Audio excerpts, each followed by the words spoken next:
ఆత్మీయులారా, నేను ప్రత్యక్షంగా దర్శించిన 2 అనుభవాలను మీతో పంచుకోవడానికి ప్రయత్నిస్తాను. నేను కలకత్తాలో ఒకసారి వెళ్ళడానికి అవసరం ఏర్పడింది. అంటే నేను భూటాన్కు వెళ్తూ మార్గమధ్యంలో మా మిత్రులొకరింట్లో నేను 15 రోజులు ఉండవలసి వచ్చింది.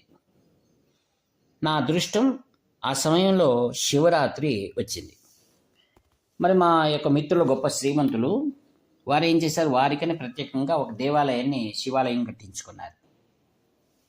ఆ శివాలయంలో ఆ రోజు నేను ఉపవాసం ఉన్నానమాట. మనం ఉంటాం కదా, అలా అక్కడ వాళ్ళ ఇంట్లో వాళ్ళు అన్నారు, ఇక్కడ పురుషులు ఎవరు ఉపవాసము శివరాత్రి చేయరండి, కేవలం కన్యామణులు మాత్రమే ఉపవాసము శివ పూజ చేస్తారన్నారు.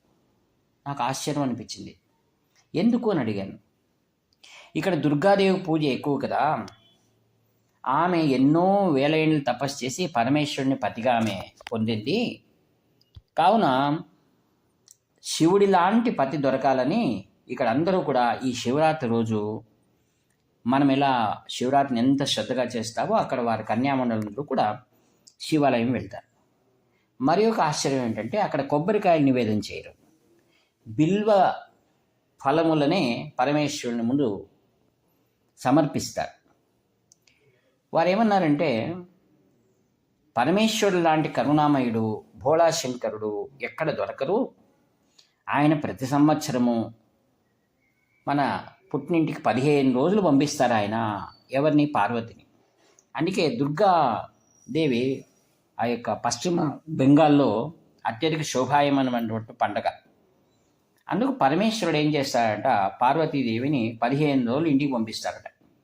అందుకే అమ్మవారిని తిరిగి కైలాసాన్ని పంపించేటప్పుడు అక్కడ వారందరూ కూడా ఎంతో ప్రార్థన చేస్తారట పరమేశ్వరుని, ముందు సంవత్సరమైనా తప్పకుండా పంపించమని. ఎవరికైనా అంతే కదండి. కుమార్తె సంవత్సరానికి 15 రోజులు కంటిన్యూగా ఇంట్లో ఉందంటే అందరికీ సంతోషం. ఆత్మీయులారా, మరి ఒక సంఘటన మీకు చెప్పడానికి ఇష్టపడతాను. అందుకే అక్కడ కన్యామండలంతా కూడా మంచి భర్తను పొందుతారట. ఎక్కడ? వెస్ట్ బెంగాల్లో, తాము కోరినటువంటి వారు. అంటే శివపార్వతులు ఇద్దరు కూడా అన్యోన్యమైన దాంపత్యానికి ప్రతీక. ఆ యొక్క భృంగి అనేటువంటి ఒక ఋషి పరమేశ్వరునికి మాత్రం ప్రదక్షిణం చేసి పార్వతిని వదిలినందువల్ల పార్వతి ఆగ్రహించి అరణ్యానికి వెళ్ళి గౌతమ మహర్షి ద్వారా శ్రేష్టమైన ఒక వ్రతాన్ని ఆమె ఆచరిస్తుంది. ఆచరించడం ద్వారా పరమేశ్వరుడు ప్రత్యక్షమే తన శరీరంలో అర్ధభాగాన్ని ఆమెకి ఇచ్చాడు. అందుకే ఆయన అర్ధనారీశ్వరుడు అయ్యాడు.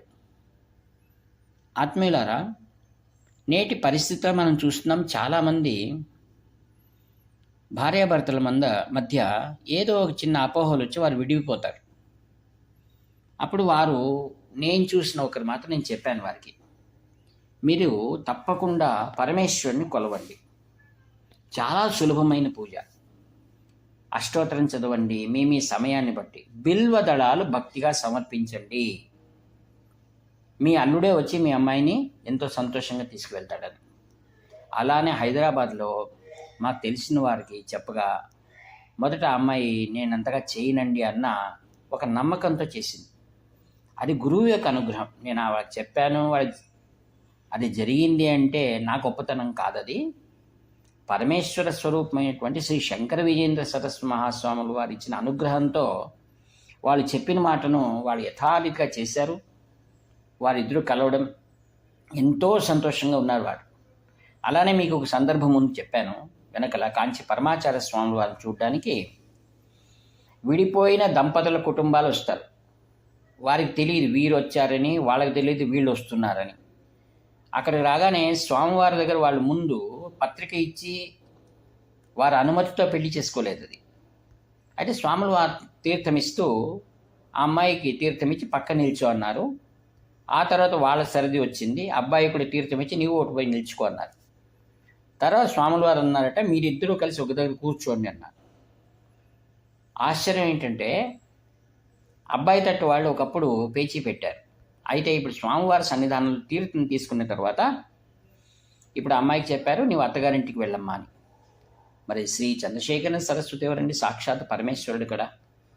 అందుకే వాళ్ళకి చెప్పారట భార్యాభర్తలు ఇద్దరికీ, మీరు ఎల్లప్పుడూ అన్యోన్యంగా శివపార్వతుల్లాగా ఉండాలి అని. అందుకు ఆమెకు శివార్చన చేయమన్నారు. దేంతో? ఆ యొక్క బిల్వ దళాలతో. మీరు కాంచీపురానికి వస్తే మహాస్వాముల వారు చేసేటువంటి పూజ నేడు అలానే జరుగుతుంది. బిల్వ దళాలు ఎక్కడ ఉన్నా సరే సేకరిస్తారు. వాటిని చక్కగా శుభ్రం చేసి దాన్ని మనం కత్తెరతో కట్ చేస్తాడండి దాని కొనలను. ఎందుకనగా మనం గోళ్లతో బిల్వ దళాలను తుంచకూడదు, అది శాస్త్ర విరుద్ధం. అందులో ఆ బిల్వ దళాలు ఉన్నాయి కదా, వాటిని ఎంతో చక్కగా ఉండాలి. స్వాముల వారి ఏకాగ్రతతో అక్కడున్న పండితులు ఆ యొక్క అర్చన చేస్తుంటారు. త్రిశతి అష్టోత్తరాలు చేస్తున్నప్పుడు ఆయన కళ్ళు మూసుకొని అలా ఒక్కొక్క దళం వేస్తారు. వేస్తుండగా ఏదైనా ఒక చితికినటువంటి బిల్వ దళం వచ్చినా పక్కన పెట్టేస్తారు ఆయన. అంటే అంత యోగంలో అంత ధ్యానంలో ఉండి కూడా ప్రతి ఆ పళ్ళెంలో ఉన్నటువంటి దాన్ని, ఆ పాత్రలో ఉన్నటువంటి దాన్ని ఇలా చూస్తున్నప్పుడు వాళ్ళకి తెలిసిపోతుంది. ఆ తర్వాత పరిచారకులతో వాటిని చూపిస్తారు, అక్కడున్న వాళ్ళకి చూపిస్తారు. చూపించినప్పుడు వాళ్ళు ఎవరైతే ఆ బిల్వ దళాలను ఏరారో వాళ్ళు జాగ్రత్త పడండి అని అర్థం. అలానే ఎంత శ్రద్ధగా చేస్తున్నారంటే, ఎందుకు చేస్తున్నారు వాళ్ళు? యోగులకు, సాధు సత్పురుషులకు, యతీశ్వరులకు ఏ కర్మభాగము లేదు. వాళ్ళు చేస్తున్నది ఏమిటి? నిష్కామ కర్మయోగం అంటారు దాన్ని. భగవద్గీత చెప్పాడు ఆ మాటను. ప్రతి పనిని కూడా భగవదర్పితమై శివార్పితమై చేస్తారు. మరి వాళ్ళ దగ్గరికి వచ్చినటువంటి వాళ్ళ అనుగ్రహం వారికి కలుగుతుంది శిష్యులకు. ఆ శిష్యులైనటువంటి వారు వారి యొక్క ఆశీర్వాదంతో వారి కుటుంబాన్ని చక్కదిద్దుకున్న తర్వాత వారి జీవితంలో మార్పు తెచ్చుకొని వారు కూడా భగవదర్పితమై సామాజిక సేవలు చేసినప్పుడే వారు మహాపురుషులు మనకు అందించిన అనుగ్రహము అది సఫలీకృతం అవుతుంది. కావుననే భగవద్గీత ఇంత చక్కటి చెప్పారు. ఎంత సులభంగా భగవంతు ప్రసన్నను మనం పొందవచ్చు. పత్రం పుష్పం ఫలం తోయం యోమే భక్త్యా ప్రయచ్చిది తదహం అపహృతం అశ్నామి ప్రేతాత్మనః. గజేంద్రుడు ఒక పుష్పాన్ని మహావిష్ణువుకు సమర్పించాడు. గజేంద్ర మోక్షంలో వస్తుంది. అంత మాత్రమే ఆ పుష్పం స్వీకరించిన మహావిష్ణువు అలా వచ్చి ఆయన రక్షిస్తాడు. ఇలాంటి ఉదాహరణలు ఎన్నో ఉన్నాయి. రుక్మిణీదేవి ఒక తులసి దళాన్ని సమర్పించి నారదులు వారికి దానంగా ఇవ్వబడినది ఎవరు? సత్యభామ ఇచ్చిన వ్రతంలో. తర్వాత తన భర్తను తాను తిరిగి పొందింది రుక్మిణీదేవి.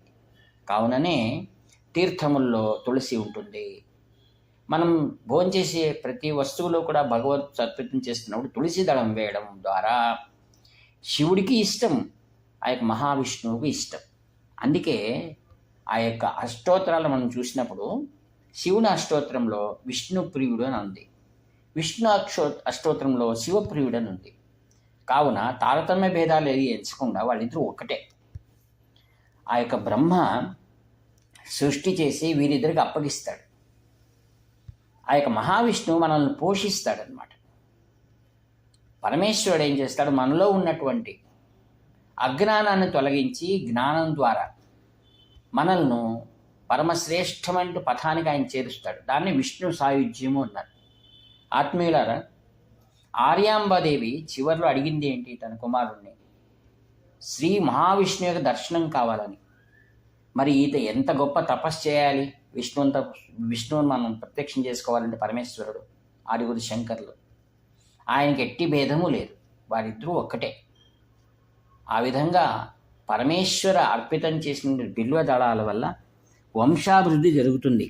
అందుకే త్రిదళం త్రిగుణాకారం త్రినేత్రంచ త్రియాయుధం త్రిజన్మ పాప సంహారం ఏకబిల్వం శివార్పణం అన్నారు.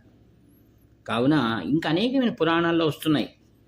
ఆ యొక్క వేటవాడు ఏ యొక్క ఆహారం దొరకకుండా శివరాత్రి రోజు చెట్టు పైన తాను తెలుసో తెలియకనో పైనుండి కింద ఉన్నటువంటి శివలింగం పైన వేయడం ద్వారా పార్వతీ పరమేశ్వరులు అతనికి మహాశివరాత్రి నాడు ప్రత్యక్షమై అతనికి మోక్ష ఇచ్చారనే విషయం మనం పురాణాలు వింటున్నాం. అలానే ప్రత్యక్ష నిదర్శనాలు 2 చెప్పాను. ఈ విధంగా చేసిన వారు డైవర్స్ అంటాం కదా, అది మన ప్రపంచంలో, మన దేశంలో లేదు, మన ధర్మంలో లేదు. అది ఒక్కసారి వివాహం అయిందంటే అది భగవంతుని యొక్క నిర్ణయం. అది ఆ మాంగళ్యానికి అంతటి బలం ఉంటుంది. అందుకే అమృత ఉత్పాదన సమయంలో పార్వతీదేవిని ఏ ధైర్యంతో ఆమె విషం తాగమంది పరమేశ్వరుణ్ణి. అందుకే అంటారనమాట, ఎంతటి పుణ్యశాలో ఎన్ని వ్రతములు చేసినదో ఆ గౌరీదేవి తన మాంగల్య బలం ద్వారా హాలాహల విషం తాగినటువంటి తన భర్తను ఆమె నీలకంఠుడుగా మార్చుకుంది. ఆత్మీయులారా, భర్త, భార్య ఇవన్నీ కూడా అవినాభావ సంబంధంతో కూడుకున్నటువంటిది. రుణానుబంధ రూపేణ పశు పత్ని సుతాలయ అన్నారు.